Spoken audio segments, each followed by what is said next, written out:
Are You Gonna Be My Girl, analyse. Morceau de rock, on a à peu près le même type de concept et je ferai le même type d'analyse que ce que j'ai pu faire sur Jack White. Voilà, c'est-à-dire que dans le rock and roll, ce genre d'esthétique là, il y a beaucoup de concepts en fait qui sont puisés du blues et qui viennent du blues.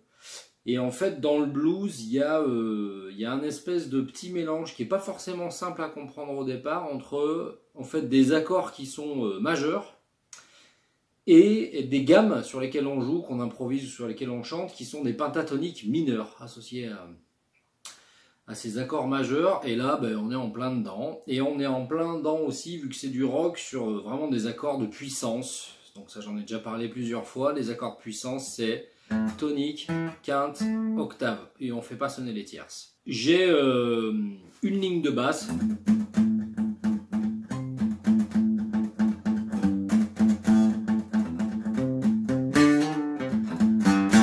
Ça là, c'est quelque chose de très notable. On est vraiment en plein dans ce qu'on appelle la gamme blues.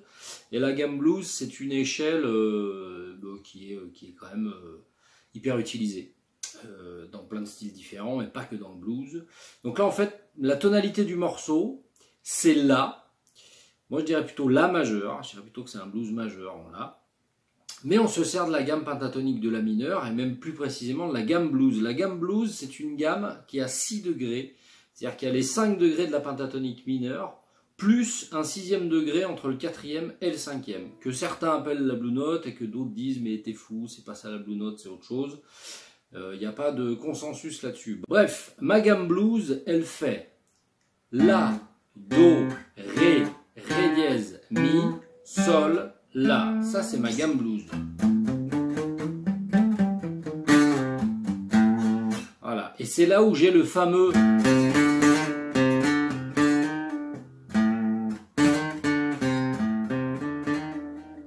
Voilà, cette espèce de blue note, donc d'aucuns l'appellent comme ça et d'autres pas, peu importe.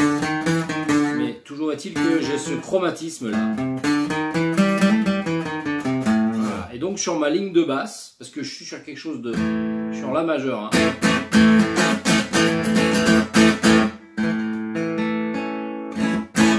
C'est ça qui sonne, hein, d'accord. Et le bassiste, il joue...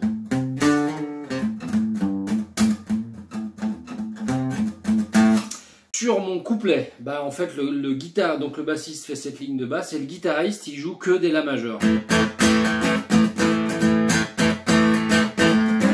voyez des petits trucs, des petites farfelades de guitare là, mais qui sont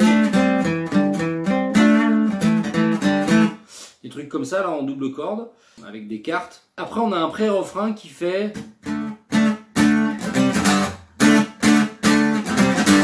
C'est-à-dire accord puissance de Ré, accord puissance de Do, accord puissance de Sol. Alors ça c'est pareil, on n'entend pas les tierces. Hein.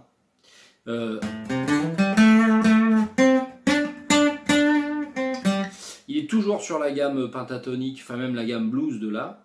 Moi je dirais que ça fait... Si on devait donner une couleur aux accords, et encore c'est... discutable, c'est-à-dire qu'il y en a qui seraient pas d'accord avec moi. Moi je dirais Ré majeur, donc Do majeur et Sol majeur. Mais on est vraiment là sur de l'accord de puissance quoi. Et c'est comme ça que ça sonne et pas vraiment... Donc ce serait plutôt des accords majeurs, mais en fait on a vraiment surtout affaire à ce qu'on appelle des accords de puissance qui donnent vraiment une certaine couleur, c'est-à-dire qu'il y a des moments, dans certaines esthétiques, pardon, on ne met pas les tierces. Parce que l'esthétique le veut et c'est comme ça que c'est sympa. Voilà, et après pour finir, le refrain, La majeur, Do majeur, Ré majeur et Re La majeur, donc voilà. C'est là où bah, normalement si je suis sur ma gamme de La majeur, bah, en fait j'ai pas de Do. En fait, hein, dans ma gamme de La majeur, ça ferait La, Si, Do dièse, Ré, Mi, Fa dièse. Sol dièse est là, et donc bah là, c'est pour ça que je suis un peu comme avec Jack White, je fais un accord majeur en La, après je prends ma gamme pentatonique mineure, donc je prends le 3e degré de cette gamme, et donc là, je plaque un accord majeur, et le 4e degré de cette gamme, et je plaque aussi un accord majeur. Voilà un petit peu ce qui est abordé dans ce morceau.